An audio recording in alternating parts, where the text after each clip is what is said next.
Models of the atom.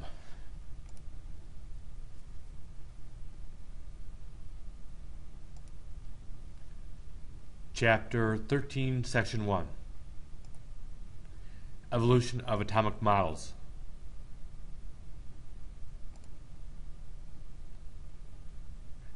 (1808) John Dalton. Dalton had some ideas. Some of his ideas included: all elements are made up of atoms. All atoms of the same element are the same. Compounds have atoms from more than one type of element. The elements of a compound will always combine in the same ratio. A lot of these ideas still hold true today. Some of them have changed. Dalton's atomic theory. As you can see in the picture, that is how Dalton pictured the atom at the time he was doing his work. Dalton believed that the atom was a solid, indivisible mass. The discovery of subatomic particles dismissed every theory scientists had about indivisible mass. We will see later on that we discover other particles within the atom, which makes the atom very divisible. 1898, Joseph John Thomson, or J.J. Thomson, found that atoms could sometimes eject a far smaller negative particle, which he called an electron. In the picture, you can see the electrons scattered throughout this purple mass with a positive charge all behind it.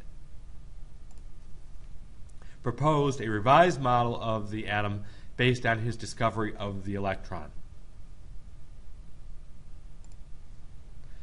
And we call this model the plum pudding model.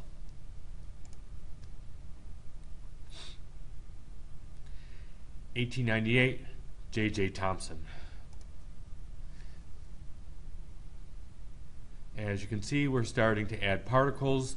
These will represent the electrons, all in a positively charged mass, which is the purple, which represents the plum pudding model. Describes the atom as having negatively charged electrons stuck on a positively charged lump, like plums surrounded by plum pudding. The pudding would represent the purple, and the positive, the big plus, and the electrons would represent the raisins or the yellow dots in the picture.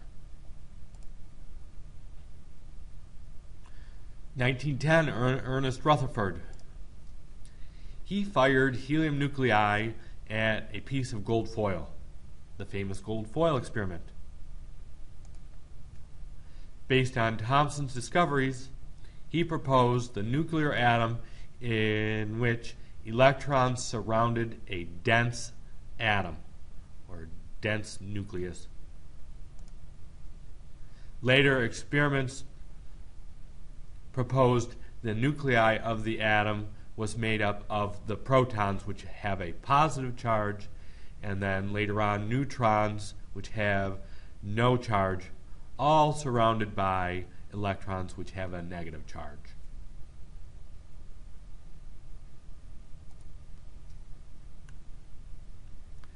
(1913) Niels Bohr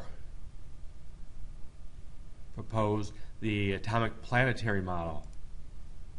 Proposed the electrons are arranged in concentric circles or paths, which we call orbitals, around the nucleus, also known as the planetary model. Proposed that electrons in a path have a fixed amount of energy. They do not lose energy, and they cannot fall into the nucleus.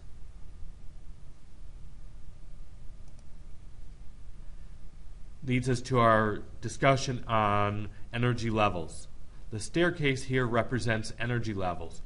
The lowest step would represent the lowest amount of energy. The highest step would represent the highest amount of energy. Region around the nucleus where electron is known to be moving. That would be an energy level. The lowest energy level would be the 1s. We will discuss this later on. Corresponds to the lowest energy. Highest energy level would be 7p, which corresponds to the most energy, or the highest step.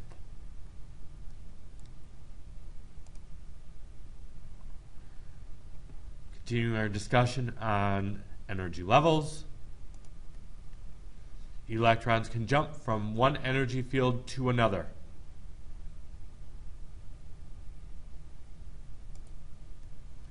However, it cannot orbit between energy levels.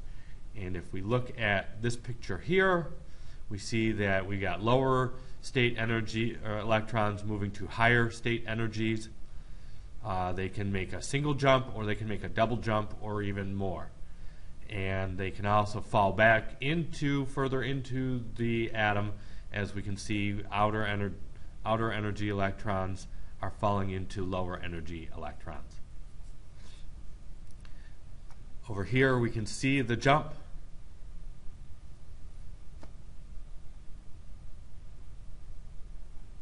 Still continuing our discussion on energy levels.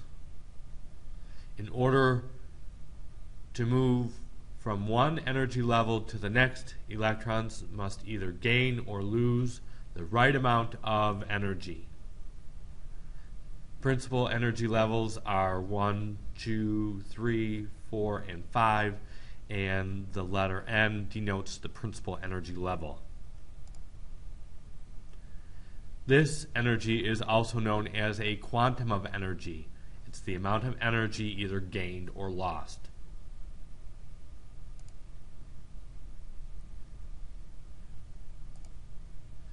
The energy levels increasing amount of energy, where the lowest energy level is the level 1, then level 2, then level 3, then 4, and then 5 being the highest energy level.